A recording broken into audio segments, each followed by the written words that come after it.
I was a tenured professor at Indiana University for 15 years, but I taught in different universities for in total 35 years. Has been a long time.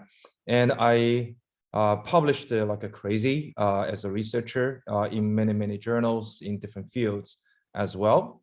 And I served as a part-time college admission officer, both on the graduate and undergraduate level for my university and also for my own school. So that's why I know inside out the process and also the requirements regarding college admissions. And so that's why I'm pretty much helping many high school students to apply to colleges from an insider's perspective. And then in 2 years ago, more than 2 years ago now, 2019, I retired and became a full-time college counselor, helping students full-time right now. Over the years, I've helped thousands of students in a very high SAT, ACT, or PICT score since 2006. And because I'm running such an SAT, or whatever you call it, English class. Okay. And for my own kids, I have three. I helped them get into Rice, Stanford, and Harvard. They graduate from there. And now the oldest daughter is a JAG. It's like a lawyer for U.S. Air Force. Second is a son, and he is a data scientist. And the last one is going to graduate from medical school. It's a daughter this May, very soon. So that's my basic profile. All right. So talking about today's topic, let me just start with the two anecdotes around me. All right, so the first one is about the time when I recruit incoming seniors every year, just this time, okay, this time. So, you know, students in 11th grade right now, they are going to apply to colleges. And then well, you know, so whoever wants to get my help, I would ask them to tell me, hey, what do you want to study as a major in college? And then many times, students would tell me that I want to study computer science. Business is good as well. I have a chance to study that too. But at the same time, I love chemistry. So chemistry could be a major too. So they just tell me like 4 or 5 majors. You know, what's the hidden message here to me? I don't know. I don't know what I want to study as a major in college. Okay, that's the hidden message number 1. Hidden message number 2, over the last 2.5 years, I pretty much wasted my time preparing for any particular academic area to the point that I still don't know what I want to study as a major in college. So that's why not good, really not good. Okay, so this is the first episode I have come across on a yearly basis.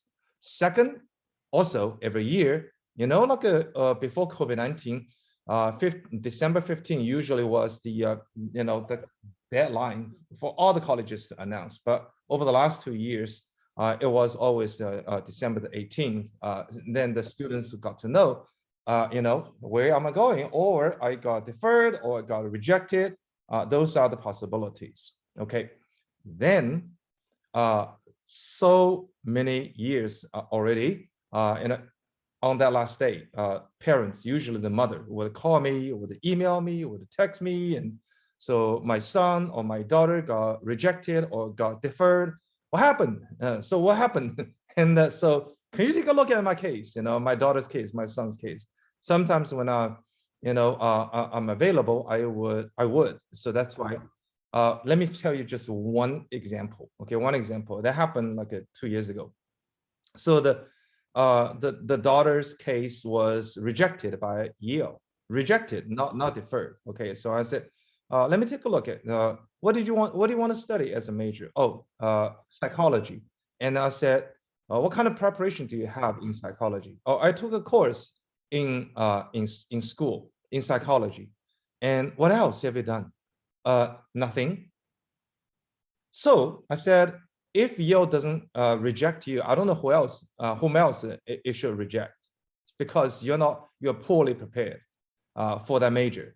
So that Everyone, you get it now? Okay, so I'm getting there. Okay, so absolutely, you need to be prepared for a major that you want to claim. Okay, so how can I get to the next page? Here we go. So I want you to read this question, everyone, okay? So why is preparing for claiming a major so important? Let's take a look at this question from Carnegie Mellon. Most students choose their intended major or area of study based on a passion or inspiration that's developed over time. What passion or inspiration led you to choose this area of study? Okay, so most colleges have a question like this. Yeah, I haven't counted in how many colleges have such a question, but most colleges. Anyway, you have to answer it. You have to answer it. So if you don't know what major you want to study, how are you going to answer this question? I don't know. Okay. And then, so that's why it is important that you know what you want to study. And then next page, you say, can I claim undecided? Okay. All right. So there are two possibilities over here. If you claim undecided, number one is that I am so well balanced across different academic fields. I'm good at chemistry. I'm super good at physics and math, and I'm very good at history. I'm very good at like a computer science as well. Well, I'm good at so many areas. Is that possible? Absolutely possible. Okay, 1 year, one of my students whom I helped became like, he joined like so many Olympiads. 5 of them.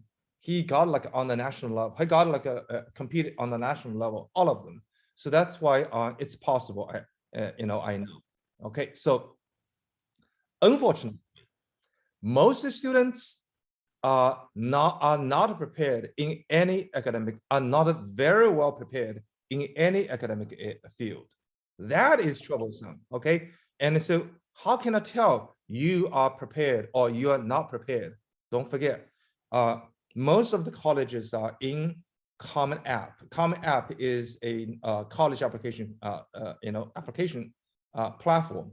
Most of the colleges are in there, even though some are not, like MIT, University of California, are not in it. Okay, so in that system, there are like 2 lists you have to build to present. One is academic honors. You have 5 academic honors you can report. And then another list is activities. It's called activities list. And so you have like 10 activities you can claim. So in that case, if you have achieved a lot in a particular academic field, you certainly would report honors and also activities. Otherwise, if you don't report any, your admission officers will naturally know that you haven't accomplished anything. So that is really troublesome. So that's why most students belong to the second category, not prepared in any academic field. Okay, so and then you are pushed to the corner. You are forced to claim undecided. And do you think those admission officers don't know? They know. And then so think about this. Many students who know very well what they want in life, they still get rejected by those top colleges. Why do you think those top colleges want to admit you when you don't know what you want in life? Seriously. So think about this. If you apply to many state colleges, okay, University of Alabama, Indiana University, the acceptance rate is really, really high, so that's why pretty much everyone who applies, so long as your GPA is above the water, you will get accepted. So that's why if you claim undecided, they don't care. Okay, just come. Decided or not decided, just come. But not for those like private colleges, top private colleges. So they want to recruit the best of the best. So that's why you cannot claim undecided. Ideally, you don't do that. Okay, so then some of the students would just like continue to argue, like this. Okay, isn't it natural that I want to become, isn't it natural that I want to come to your university to learn in the field because I don't know a thing about that field? Okay, right? Sure. Okay, well, do you happen to know the term catch-22? That's the name of a novel, and it's a military term as well. Okay, so it's catch-22. Let me put it in this context, and so you can better understand me. Okay, so for instance, you say your argument is that, oh, because I don't know a thing, I want to learn. I want to come to learn. But the university, those top universities such as Stanford, Harvard, let's say, okay, they say, oh, if you want to come, you got to be super strong in that area because we admit only the best of the best. Okay, our acceptance rate is below 4%. No kidding. Okay, last year, that's true. Okay, so that's why if you don't know a thing, we don't want you. So who is going to win in this, like a back and forth, if you want to call it war, right? Who is going to win? Then the answer is who has more power. So obviously the university has more power over you. So that's why you say, okay, you want me to do this, that, I'm going to do this or that. I will become outstanding. Okay, then I can be considered by you. See, this is how the power is being played. Who is right, who is wrong? That's a political issue. It's none of my business or concern here. I'm only talking about how you can play according to the rules so that you can have a better chance to get into a top college. That's what it is under discussion right now. Okay, so cut to the chase. Academic preparation includes the following aspects, everyone. So in a particular academic area, or at most 2 areas, okay, so you need to be very well prepared, okay? So you may say, didn't you just mention a student who got really good in across different multiple areas because he joined multiple Olympiads and he won? Yes, but he was particularly strong in one area, which was computer science. So that's why, yeah, you can be an all-round genius, but you got to be super strong, at least in one area, okay? At least the one area. So you say, how can I show I am strong, right? Exactly. So these are from bottom to the top level, from the bottom level to the top level, from 1 to 8. Everybody follow me. So the very bottom level is that you're going to take school courses. Okay. So if you say, today I'm going to stick to just one academic area. Okay. Let's say computer science. All right. So then, of course, my school offers computer science courses. So did you take them? If you are interested in computer science, but you don't take a school computer science courses, what's wrong with you? Right? It makes no sense at all. So that's why you naturally would take a courses. And since you take those courses, cool. Okay, I like this, I like that, and I want to learn more. That's exactly what's going to happen next. Okay. So after you have learned the school courses, I always, ask my students a question. Do you know logistically, why do you need to take courses in school? Logistically, I said, okay. And many of them would just tell me, oh, I want to learn knowledge. I want to learn skills. Okay, sure. You will learn skills. You will learn knowledge. But I said logistically, meaning from the university, from the high school administrator's perspective, that's not the answer, supposedly, okay? You take school courses to earn credit hours, enough credit hours so that you can graduate from the high school. Yeah, that's a reason. That's the only reason you graduate from that high school. Okay, so once you have taken school courses, are you interested in all of those courses? Most students, at least I bet, will agree that no, exactly, I agree. Okay, most students will not say that I'm interested in all of them. Yeah, so my point here is that taking school courses doesn't necessarily mean taking any school course, okay, doesn't necessarily mean you are interested in it. You're just trying to get the credit hours, you can graduate from your high school. Get it? Okay, with that said, you have taken those courses. Now, some of the courses come with an AP test, okay, or an IB test. It's up, you know. So for instance, if you study in a business, there's no AP test, okay? But some other ones, like a computer science, does have one. Physics, chemistry, math, all of them have an AP test or IB test. So you have to take those tests. That's a second level, okay? And so if you have taken such a test, obviously, you got to have a very strong score, like a AP 5, right? So I'm taking for AP as an example. So AP has got to have a 5. So if you have taken AP but have got a score that is not 5, that fact speaks something, tells something about you, right?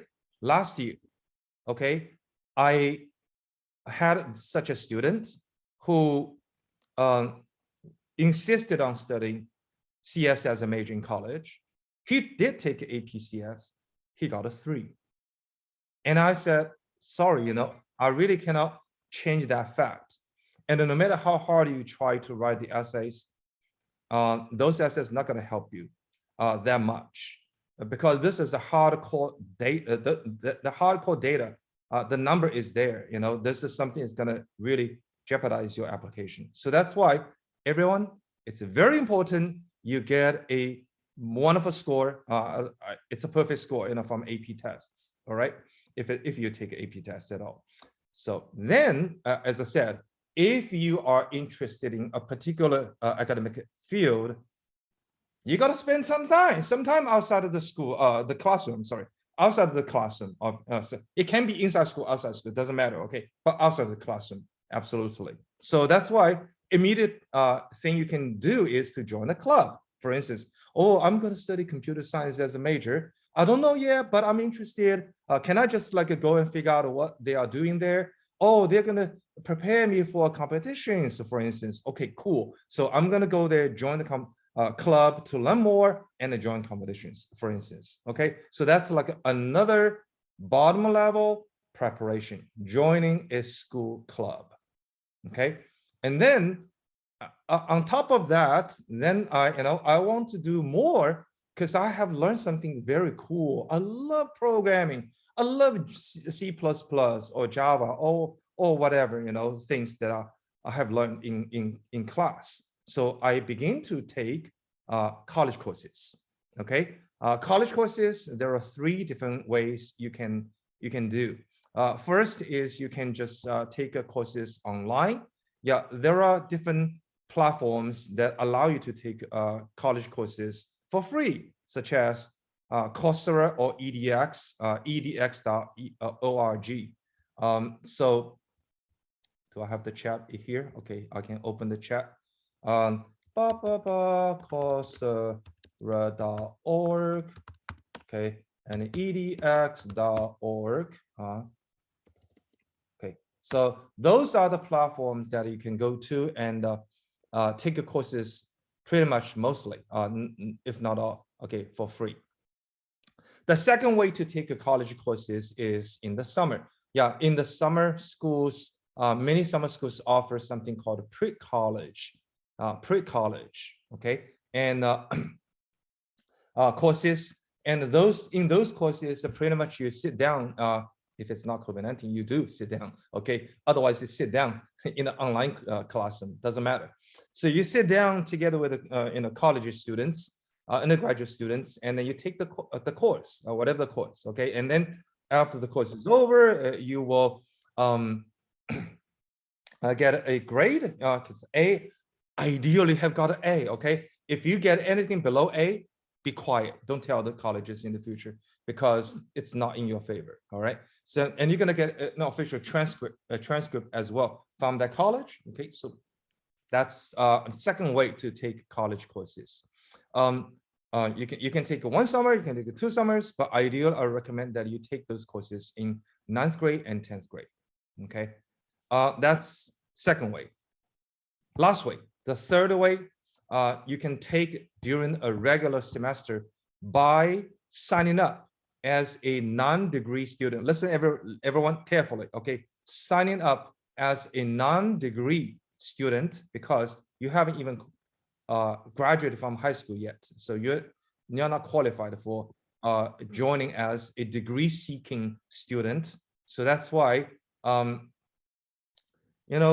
many students who are very, aggressive, when they love something, a subject area, they tend to take those courses, all of them, early on. And then when they get to the 12th grade, oops, there is, for instance, in mathematics, let's say, oh, there is no more math class for me to take in 12th grade anymore. Hey, counselor, school counselor, okay, what can I do? And the school counselor usually say, yeah, you may want to go to our local university, whichever one that is available, okay, to take a college course or courses. So that's exactly what happened to many of my students. And 1 year, the student wrote in her college application essay, and she said, in 12th grade, I have exhausted all my math courses, but I love math so much. I want to learn more. What can I do? So I went to University of Michigan, Ann Arbor.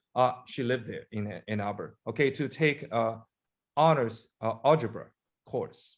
Yeah, that course, even college students are afraid of it because it was very challenging.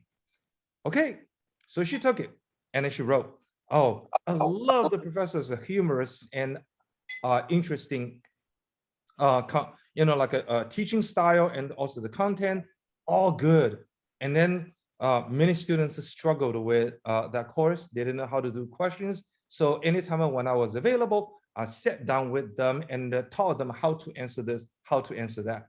Really? Okay, then pretty much that's the essence of the essay. Bragging. Yeah, she was bragging. But which admission officer, you tell me, which admission officer wouldn't love this kind of a bragging, right? It's beautiful bragging, okay? Because I am a high school student. I taught those college students how to deal with that challenging course. Man, that's great. Okay, so this is something that you can do by taking college courses. Those are for lower level preparation, academic preparation, if you want to claim a major. Now, let me tell you, when you apply to colleges, many of those questions are have like a word limit, and those word limits can vary drastically from like a 650 words Cornell, okay, to 400 words NYU, okay, to 100 words MIT. Man, that's the most difficult question. Within such a short essay, 100 words, you have to answer such a tough question. So in those like a very short essays, there is literally no chance you can talk about those for low-level preparation. Okay, so taking school course, taking AP, and join clubs, and take a college courses, and so on and so. If you do talk about those things, you are sending a very clear, you cannot just misunderstand, okay, a very clear message to those admission officers that the student is very weak. He or she doesn't have much else to talk about. That's why the student is talking about those low-level preparation. Last year, I helped the two such students. They're still in the process of applying to colleges right now. I don't know where they're gonna go to. So when you talk about those things, school courses, it's not kind of taken for granted because it's already registered inside Common App under education. Such information is already available. You don't need to talk about those things. AP test score, IB test scores, they're already in the Common App system. You don't need to talk about those in any essay, so that's why it's not good if you are forced to talk about those things. And they say, then what else do I talk about? Oh, those for higher level preparation. Get it? So what are they? Number 5. Okay, let's move on to number 5. Join summer programs. Okay, that's another layer of preparation. Oh, summer programs, right? There are many summer programs. I am talking about those competitive summer programs. Okay, so sometimes, I wrote an article before about why do you need to join summer programs? And some parents misunderstood my words, even though I wrote it very clearly in the article. So I said, some of the summer programs charge you dearly. They charge you like more than $10,000 or something. And those ones are for taking college courses. That's why I said, you take them in 9th grade, at latest at 10th grade, and definitely don't take them in 11th grade. Don't do that, okay? Because for those summer courses, so long as your parents can pay, can afford, you can go. So you can go not because you're outstanding. You can go because your parents can afford. You get it? So that's why in 11th grade, you definitely don't want to take those summer courses, but rather you want to get into is 1 or 2 or if not more, very competitive summer programs. So those programs, they charge too, okay? They could charge a lot too, but not like so expensively. So that's why sometimes they don't charge you a dime. And that's why they are very competitive. Anyway, so those programs have like acceptance rate of like a 5%, 3%, no kidding, 3%, 5%, 10%. So any summer program that is like above 25%, probably is not worthy in 11th grade. 10th grade, 25%, okay. 9th grade, usually you don't have competitive summer programs, except for those like some of the math programs, they are competitive. Okay, so that's why, how come you can get into such a competitive summer program? Because I'm cool, I'm good. That's the message you're sending to your future admission officers. Oh, you got into 2 very highly competitive summer programs? Yeah, I'm cool, I'm very good. So that's why you do need to join those summer programs, not only for that reason to show you're competitive, but also for you to answer some of the college application essay questions very competently. Okay, let me give you one example. Stanford has a question, 50 words at the most. What did you do in the last 2 summers? That's pretty much the question. Okay, so you say, oh, I visited my grandma. Oh, it's so nice of you. But how is that related to your college applications, right? It doesn't. Oh, I visited European countries, 5 of them last year. Oh, yeah, that's cool. I learned a lot about ancient cultures, Greek cultures. Cool.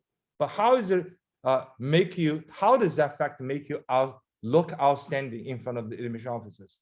No, it doesn't. Okay, that fact doesn't make you look outstanding. You could go because your parents can pay, not because you're outstanding. Get it? So that's why you do need to join those highly competitive summer programs. Okay, and next preparation, join competitions. Okay, now as I told you, learning in school courses is necessary, but learning in school courses doesn't make you look outstanding. Why? Because you learn, he learns, she learns, I learn, everybody learns. Learning is your job as a student. So learning doesn't make you look outstanding.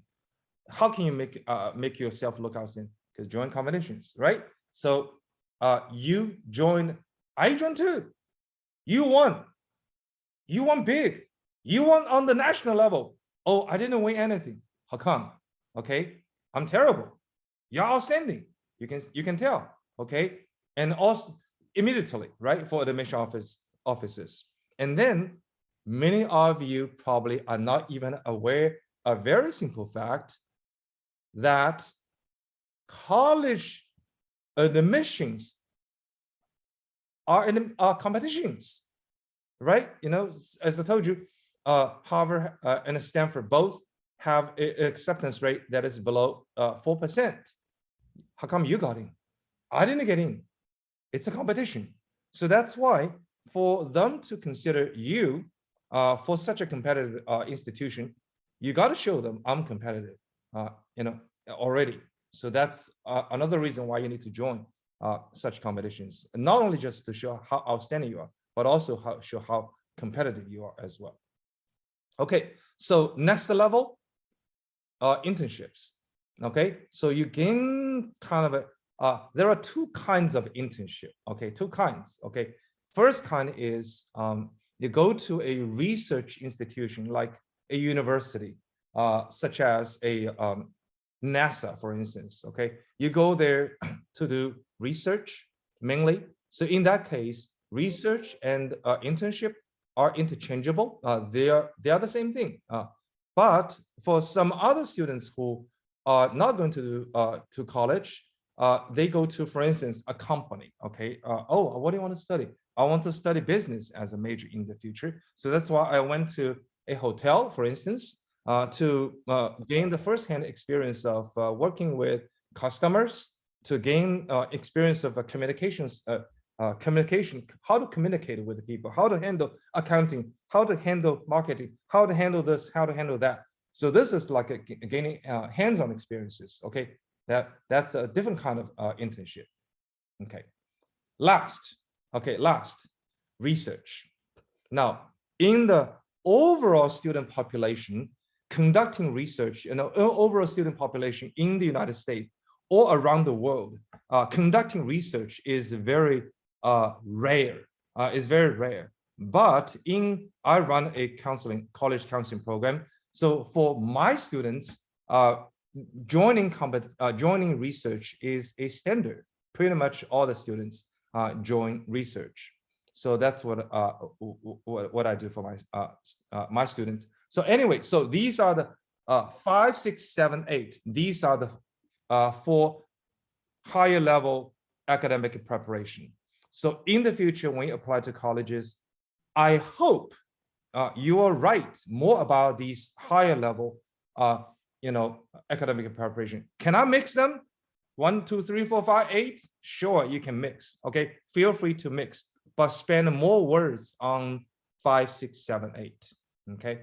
Then last, do I need to join all? Do I need to prepare in all these 8 areas? Probably not.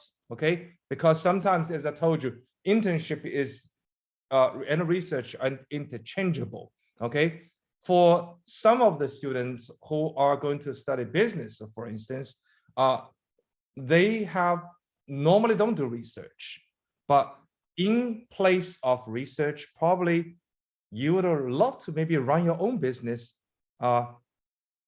That could be a good alternative. Okay, so with all that said, let me move on to the next page. Let me show you something here.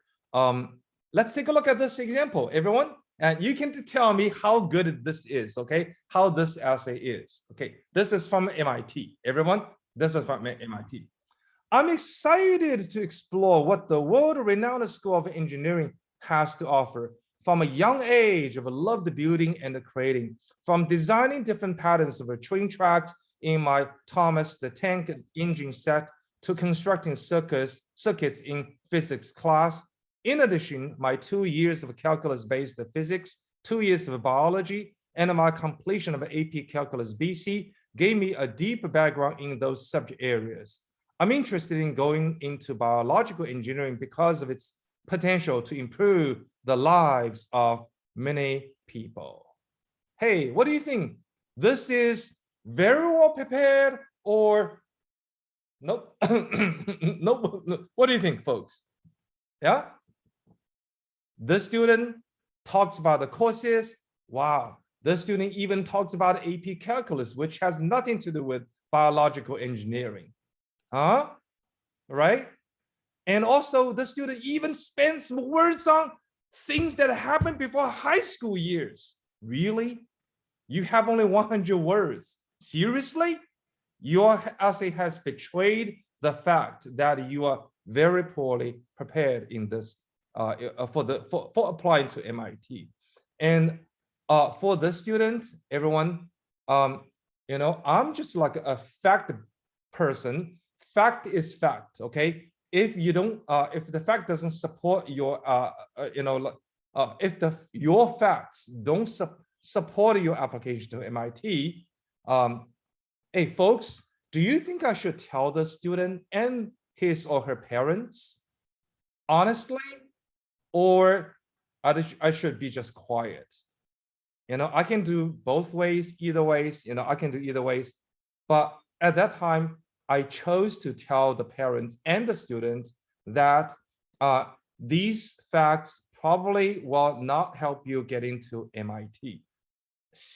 I was such a dumb person. I told the student and the parents that.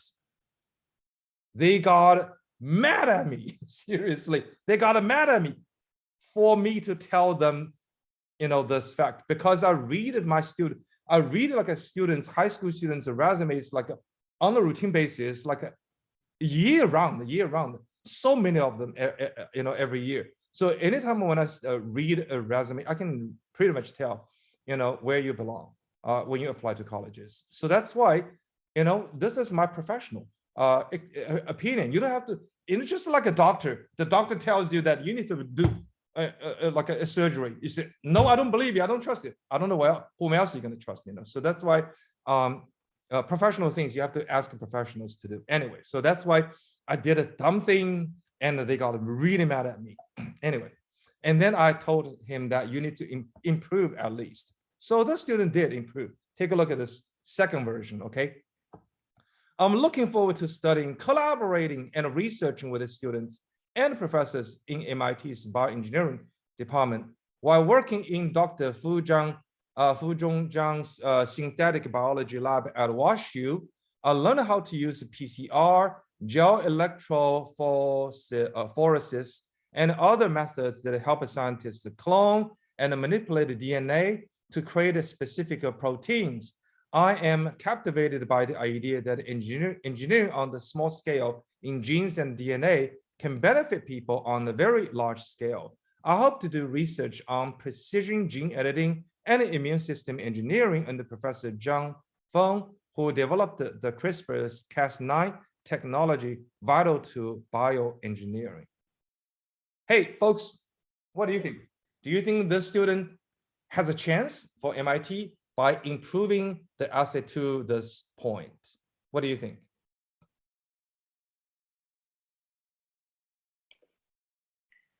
Yes. Yes? Yeah. Okay. Let me ask you. Is the student, has the student's research borne fruit? Where is the paper? Was the paper published in a journal? Was the paper presented to an international conference? Nope. Okay. What did you do? Oh, I learned. Take a look. I didn't say that. The student said, I learned how to use the PCR, blah, blah, blah. I told you, learning doesn't make you look outstanding. Learning is your job, So that's why every human being can write a research paper. Who knows you have done a good job or not? Get it? There is no hardcore evidence that you are outstanding. Am I too harsh?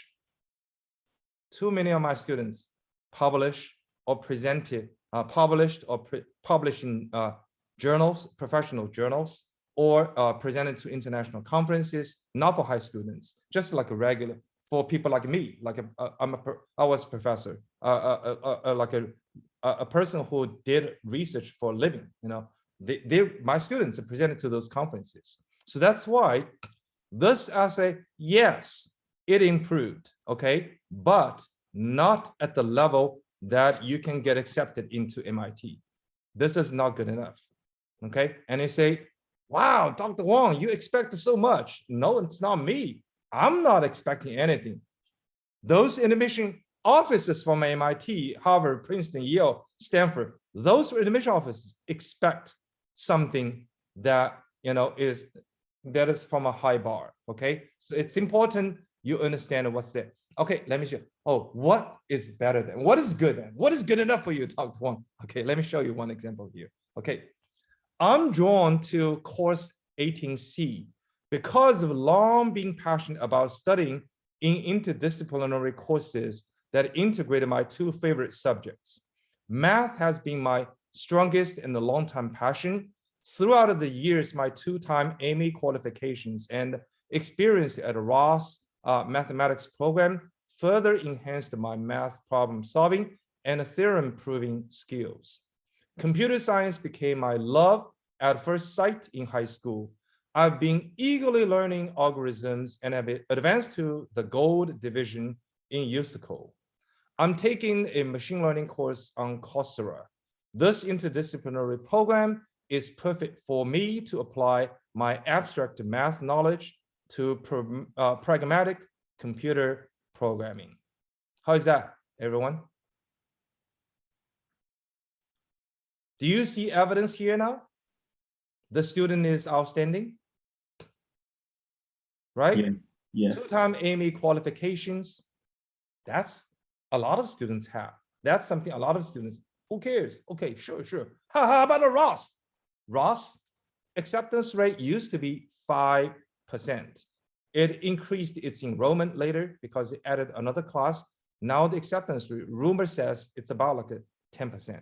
Still very low, okay? So that's why the student is sending a hidden message that most admission offices know very well. It's a very tough math program, summer program to get into. So that's why then, oh, the kid is just strong, okay? And USCO Gold Division used to be easier to get into Gold Division in the past, but these last couple of years, this year included, it's more and more difficult to get into Gold Division. Okay, so that's why in both areas, this student is not just showing one area of achievements, both math and the CS. I'm very strong. This student got in MIT. Okay, so that's why show hardcore evidence I am strong. Let me show you another one. This is another MIT application. My fascination with the STEM has yielded both my gold medal National Top 40 from the 2019 USA Physics Olympiad and two first authored papers, okay, in machine learning and quantum computing, which are being accepted by a top journal and an IEEE conference. I'm attracted by the opportunities to work with the MIT Center of Quantum Engineering, especially with Professor Peter Shore, to study unresolved quantum information theory problems, which he has mentioned in his papers. Access to rare equipment, such as that in the Lincoln Laboratory, will enhance my ability to develop new ways to manipulate qubits to accelerate computation. How about this one, everyone? Yeah, gold medal in US Physics Olympiad, National Top 40. Are you kidding me? That's not easy. National Top 40, okay? And also two journal paper articles in the IEEE. IEEE is one of the most difficult conferences to get accepted into. So this student is only a high school student. He got it already. So this is just outstanding.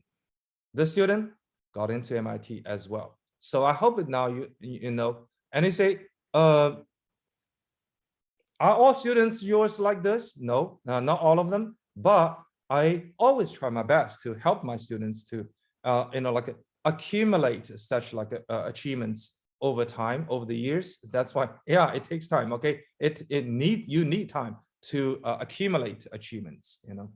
Okay, so with all that said, let me just summarize. I'm pretty much done. Okay, so let me summarize how to prepare yourself academically. These are the 8 areas. Okay, you got to be super strong in one area at least. If sometimes can be 2. Okay, you can double major, right? But usually just major in one area is the most typical situation. Okay, so everyone, thank you all very much for your patience. I have a WeChat group, and if you're interested, you can just add my WeChat J21099. and I can add you to my WeChat group, and welcome to get brainwashed in my my WeChat group. And I have just helped so many parents and the students over the ever since 2016. Yeah, ever since 2016, this WeChat group has helped so many parents and students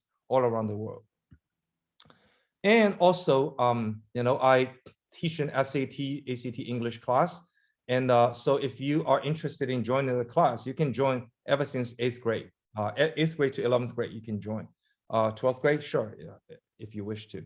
And I, every year around this time, from January on, I recruit students because they're incoming seniors. They're going to apply to colleges. And so, I help them with the process. And I'm recruiting such students right now, okay? And for other students who are younger, so if you're already in high school or you're about to enter high school, I say, can I get your help, Dr. Huang, to prepare me long-term so that I can be much better prepared in those 8 areas. But keep in mind, okay, those 8 areas are only in academics. There are other things that are non-academic. You also need to be prepared. So I only talk about those 8 aspects in academics only today. So yeah, you can email me, satenglish@gmail.com. Yeah, so you just tell me 4 things and nothing else, just 4 things. Child's full name, gender, grade, and also a specific request. I want to join your SAT English class, or I want to need your help with applying to colleges, or I want to prepare for college applications in 12th grade. I'm only 9th grade right now, or 10th grade right now. Can I get your help? Something like this, okay? So thank you all very much for coming to my talk, and I really appreciate your patience. Okay, so that's it.